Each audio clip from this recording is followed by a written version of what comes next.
إلا وانت كده ناديمس وانت كده ناديمس والله تقول لقيفنا أوروموتي إلا أوروموتي لقيفنا والله أنا في اسم فيسبوك أدي ولتين كم ترى والله دوغا سنجرا لقيفنا مسنجري ولتين كم guyyaa takka naaf isin heeloo waliin jenneeni walii barreessineen hin beeknu. Garuu guyyaa takka akka tasaa anallee anis waa'ee isii yaadaa ture. Wallaahi dhageeffadha. Guyyaa takka miseenjeraan sanuu summa wallaahi rabbiin na arga. Anaa isiillee waa'ee isii akkama biroo hin jiraami. Namuu jinaasee ani baay'ee hin beekti isiin amala kiyyaa nama takka. Dhaamsa kiyya kana abdii biraan naagaa. Abdiin yeroo hundaa shamarran taphachiisaa, yeroo hundaa shamarran uffisaa, yeroo hundaa shamarran mana uffisaa teessisaa, yeroo hundumaa abdiin jechuudha. Dhugumatti yeroo hundumaa ijoollee hedduu qaba, ijoollee shamarraniitti kabaja qaba jechuudha. Dhugumatti jechuudha. Abdiin baay'ee tokkotti dhugumatti waan garaa nama nyaatu kanarratti dabalatee jechuudha. Abdiin sirriitti kabaja inni dubartii qabaata. Obboleessa kiyya abdii. Yeroo hundumaa shamarran iddoo bashannanaa geessitee, zanaa goosiftee, fataa goosistee deebista. Waa'ee maal irratti gaaddisee fi abdiin amma mana tokko keessa jiraatanii waa'ee gaaddisee fi abdiin mana tokko keessa jiraatan irratti gaaddiseen maatiidhaan wal lolee dhufeetti. Assalamu alaikum warahmatullahi wabarakatuh. Jirtu akkam nagaa keessanii fi keessan sana jecha hojjettoota kabajamtoota maatii munaa 24 like gochuu fi share gochuu subscribe gochuu hin dagatina. Harabittu nanis qabadhee isin dhufe waa'ee gaaddisee fi abdii jechuudha. Abdii yeroo hundumaa yeroo jannaa sanillee akkasumatti taphachiisaa ture.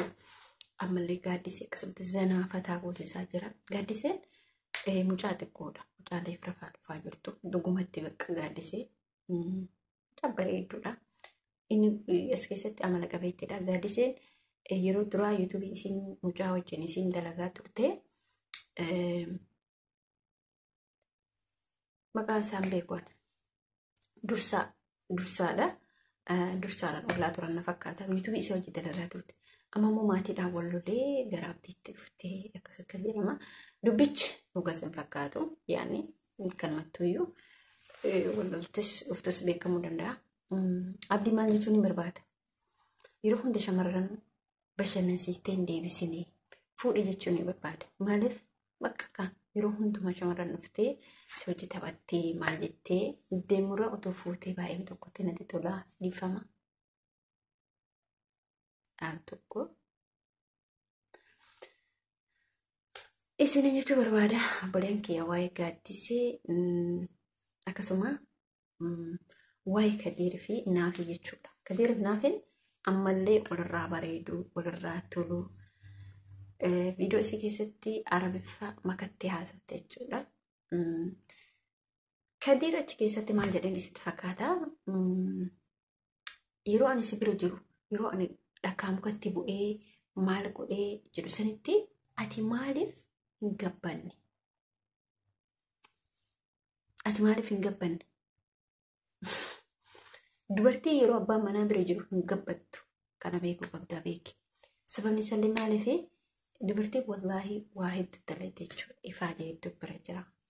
Bu'aa bahii hedduu bira. Inni bakka fedhetti dhakatti mukatti bu'ee waan fedhe fidee haa dhufu. Inshaallah guyyaarraa foon isiin nyaachisa hoo ta'e isiin gabbisu. Sababni isallee maaliif isiin dubartiin teenya jechuudha. Akka dubartii uummata adii kanaa miti. Taa'anis adii 24 bilbilata takka odoo hin taane ni hojjanna jechuudha. Ni yaadnaaf abbaa manaa keenya saniif. Maaliif yoo jettanii abbaa manaa keessaa ganama kursii hin gooteef lafaa kaatti isi kursii godhaa fi hin deema. Inni hin deema uffata qulqulleessu dhayti uffata inni hin deema dhiifama.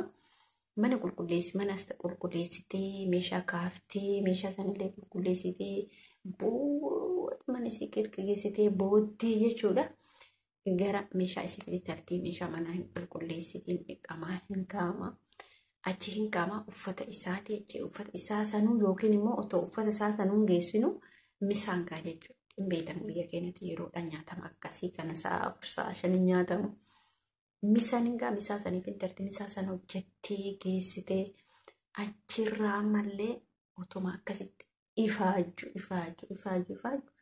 magriibni dhufu as keessatti salaata jira hasabaka ganama zufrii asrii magriiba ishaa kan as keessatti salaanni shanii jira salaata shanii jiru kana keessattis jidduutti qulqullinni isillee jira yeroo yoo ati waan feete nyaachiftee obaaftee dhugumatti dubartiin hin gabbattu karaa biraafiseettu gabbata bakka qilleensi biyya keenyallee yaani ati hin teettu jechuudha maaliif amma gabbatte yaada kasi gabbisu nyaata otoo hin taane yaada xaaxaa ganama ka'aa hin dhayxu xaaxaa abbaa mana kiyyaa nyaata godhaa hin jiru miski keessumaa isaatu nuti dhufaan hin jiru uffata isaa miicaan hin jiru bakka yaadati gadi mee as keessatti ilaalaa isin akkatti uffata isaa miicaa uffata isaa maal godhaan hin jiru maaniree waan hin jiru as keessatti uffata isii yeroo barbaadde mijate qursii isii ta'ee misaa isii yookiin immoo asitti manaafin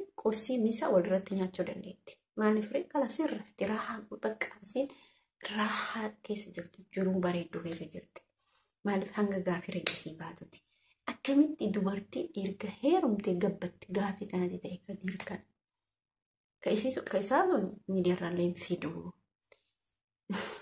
asirratti maal jetteeni isin amma nyaatanii dhugdaniitini raftanii dubartii naaf asirratti hin tuqin jechuudha ijoolleen doohaa furdoon hin jirtu qaqal'uu malee kan mudhiin zinnaaraa malee maaliif nu tuqita leesh nu tuqita hin tuqine inti qaqal'uudha jaaltiin kadeerillee akkiiti garuun argine isin geettu na fakkaata arguufteen maaltu beeka gaafa tokko irra dhaabachuuf jiraan maaltu nuyi gaasa foto kaasee sin erga waykaa inni dhoyse miidiyaa irratti dhoyse malee guyyaa iddoo bashannanaa geessu jira hin beekamu akka tasaa namni arguutu jira amma gadi baate akkasiin jechuu barbaada yookiin immoo tapha miidiyaa tanarra xoluffistu isatu dhoyse malee kana isin jechuu barbaada boleen kiyya kanaaf naafini yaada fixattee gabbatte dhiironni tokko tokko bakka jaatiin ta'e nama maaliif gabbachuu dittee warri jettanii yaaddan dhimma kana dalagoo siitu jira dalagoon ni ulfaataa dubartii irratti dalagoon keessattuu dubartii kenna irratti dalagoon akka ajaa'ibaatti ulfaata sababni isaallee maaliif hojjettanii hin beektan kan nuti hin ta'in galgalas ganamas bakka ima fiina jechuudha koottiin tiin odoo lafa hin ga'in bari namni tokko tokko yaaduma jedha malee amma akkanumatti yeroo laaltan nuti jechuudha biyya keenyas ta'e biyya ormaas ta'e dubartiis ta'e dhiiras ta'e otoo hin dalagin kan hin jiraatin hin jiru amma namoonni tokko tokko akkanumatti iyyuu dalaguu biyya hambaa kana hin jibban ni xireeffatu dhugumatti bakka yaani faayidaa isiin waan hin beekne otoo beekanu ibsachuu barbaadan faayidame isii ati biyya sooteetti asis sooteetti ni dalagda bakka kamittu dhiira dubartii ni dalagdi nu miidhe jennaa miti garuummoo bakkeen itti qabanummaa qabdu biyya keessatti hara baafannaa qabdaa yaan hara galfatta yoo dadhabde biyya ormaa immoo haga geessitutti malee haraan galfattu biyya ormaa keessas ta'e biyyuma keessattis namni mana namaa dalagu akkuma nuyi kanatti haran baafatu haga dalagoo silqeeffatu yeroo isaa san xumuratee hara galfata kana beekuu qabdan dalagoo biyya namaatitti hin ifatina itti gammadaa malee itti hin gaddinaa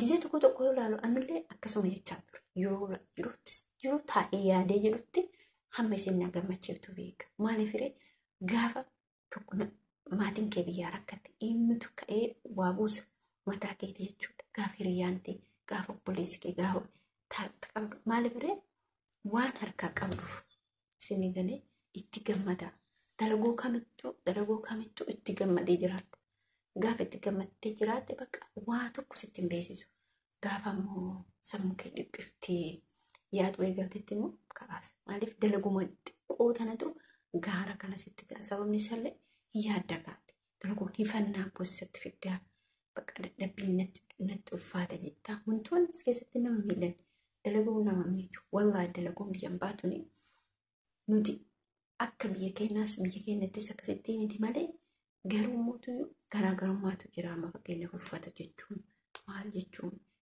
garaagarummaatu jira garuu immoo ati yeroo dalagdu keessa kee hiikii dalage onni qulqulluun dalage waa'uma baay'ate kanatu sitti gabaabbata gaaf garaa qulqulluu dalagde waa'uma xiqqishuu tanatu waa'uma guddaa akkatti guddaa kanatu deebiin mallee maasii ta'a sitti sii gabaabbata qulqulluu keetiin dalagde taanan irraan kaa'atu akka hojii keetiitti akka mana keetiitti akka maaliif jireenya yaani bakka hunduu damoosa mallaqa naxaa namni dalagu hin jiru si galee kanaaf viidiyoo keessanitti dheeressan jira viidiyoo dheeressuun barbaanne inshallah viidiyoo biraatiin hanga mariitti deebinutti viidiyoo keenya laayik gochuu fi sheer gochuu fi namoonni yaada qabaattanii namoonni mootiyyuu qeeqasaa jennuure koomantii adda addaa piliis koomantii nu barreessa koomantii nu fayyada isin jechuu barbaada hordoftoota kabajamtoota kiyya assalamu alaikum warahmatullahi